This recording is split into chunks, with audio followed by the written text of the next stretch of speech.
In this video, I'll be going over this 02 GMC Envoy build that we did a while back.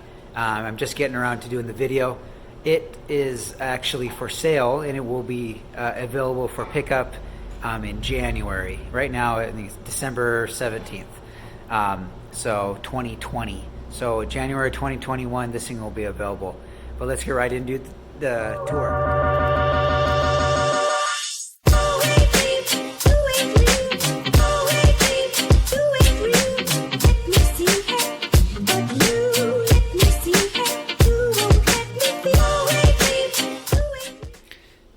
So I'll start with a walk around here, kind of go an overview of this drivetrain.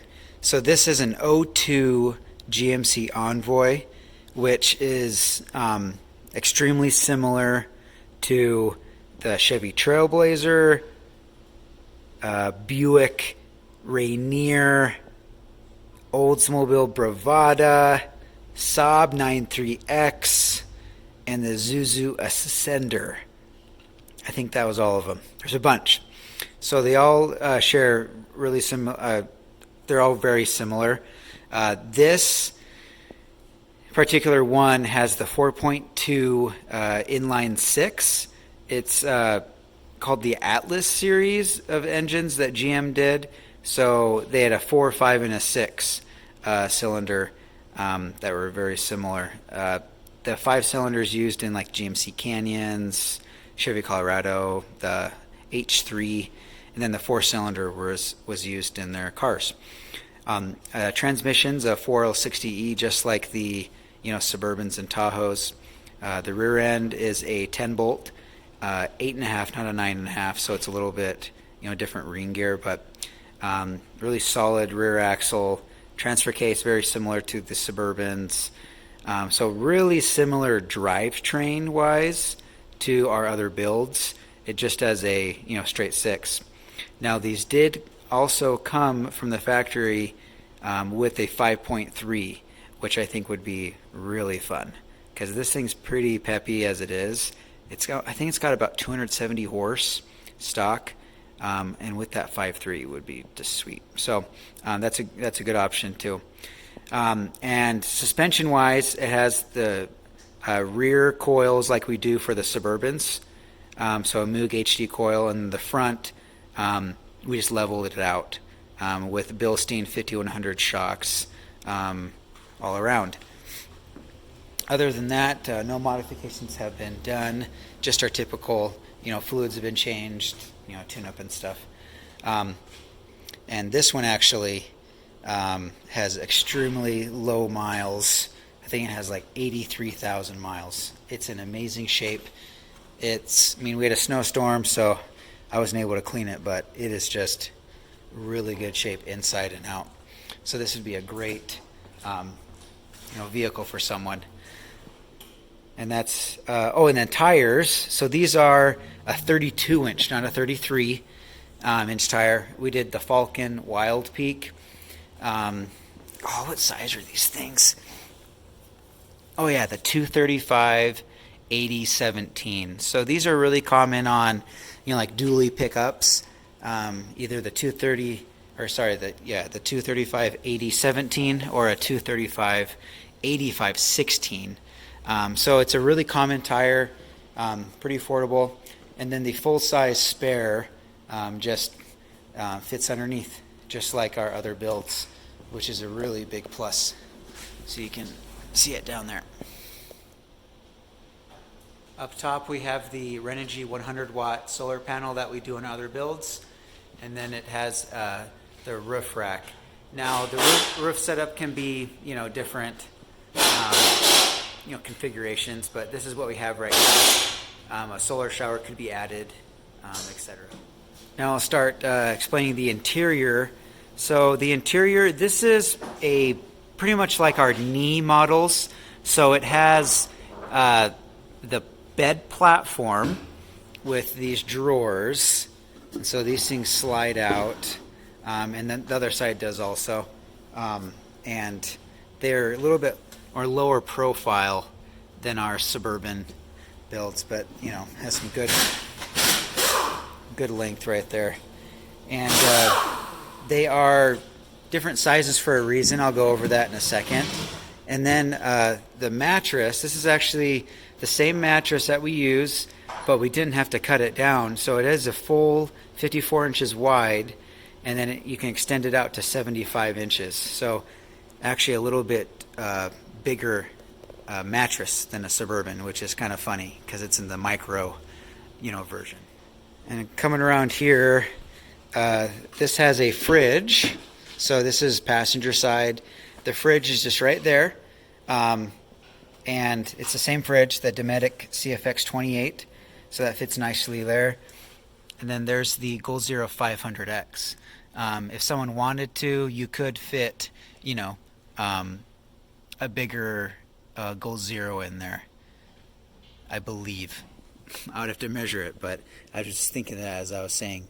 But this platform, I'll show you that next, and it'll slide over, and you can extend this bed out to a full 75 inches. So this is the view driver's side. We have the bed platform extended out. So that's how you get the full 75. And then the fridge on the other side acts as, the rest of the platform. And then you pop the mattress down like that. So that's how you get your, a good mattress size in this. In order to do this, I did have to put the seats forward a little bit. So again, this is a smaller build for sure. But I'm sure you've seen Subarus and smaller cars out there, and so this is more of that style, but you still get a little bit more room, and it's way more capable. Interior wise on these, again, really similar to the Suburbans and Tahoes. Same steering wheel. This one has leather interior, heated seats, and then these are originally 5-seaters on the shorter ones, and they do have an extended one that is up to I think 7 or 8 passengers. So it does have the same transfer case. So two high has an auto all-wheel drive feature, and then 4 high and 4 low. So it does have legit 4 low, and these are actually really capable. So that pretty much concludes the tour here. Like I said, it's like a knee model. So solar panel, fridge, Goal Zero, and the bed platform. And I see kind of some advantages to this. Really what I'm going to try: small, medium, and large. So we have the Envoy, or Trailblazer, or the other models, a Tahoe or a Yukon, and a Suburban, or a Yukon XL. So small, medium, and large.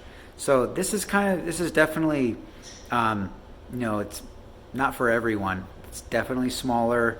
You would have to be fine with, a little bit smaller space.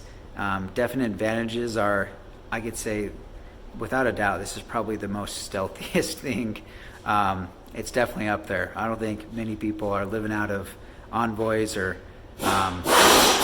doing much in an Envoy or a Trailblazer. So, and then gas mileage is a little bit better. You'll average probably 16 to 18 in this thing after with the bigger tires and stuff, versus our Suburbans usually around 13, 14, and so that's definitely an advantage. And then just maneuverability. Again, this thing just super fun to drive. They're really small, so out on the trail a little bit more capable with some places. Easier to get around in cities, so stuff like that. I could see someone wanting this. And then for this particular one, the bed is randomly a full size, so it's 54 wide, 75 long.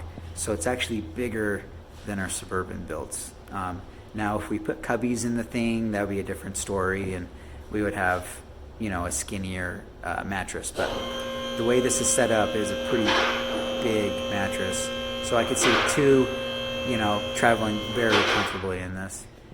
And another cool thing about these, again, really common car out there, so parts are affordable and readily available, which is really nice among all the platforms that we use. The GM platform, they were a popular car for good reasons, and so parts are available, and these are very reliable, just like the other platforms. Every car has its things, but these have been known to be very reliable, just like the the Tahoes and Suburbans that we do. And then I was kind of thinking, like, you guys may have seen my older videos about like a Subaru that we did. This is like years ago, and I thought it was like the coolest thing ever. But this is kind of similar to that to me. The smaller, you get the better fuel economy. You can maneuver the thing better. But with this, you have a high and low range, a legit high and low range, which is really rare for, especially nowadays. Most cars, they're all-wheel drive, and their all-wheel drive systems are just not even up to par in my mind. Anyway, that's like a whole nother video, but this thing is legit high and low range, four-wheel drive, and this one actually has the G80 locker in the rear too. So these came with those with the G80. So this thing is super capable with being economical as far as fuel economy. So there's a couple things to think about for this one, but again, not for everyone. But I thought I give this a tour here. This is available for sale. It'll be available in January. Pricing wise, these are right in line with our Suburbans. And this one, obviously has extremely low miles at like 83,000. So it'll be a little bit more than our higher mileage stuff, obviously. But if you have any interest, feel free to reach out. And thanks for watching, and have a good one.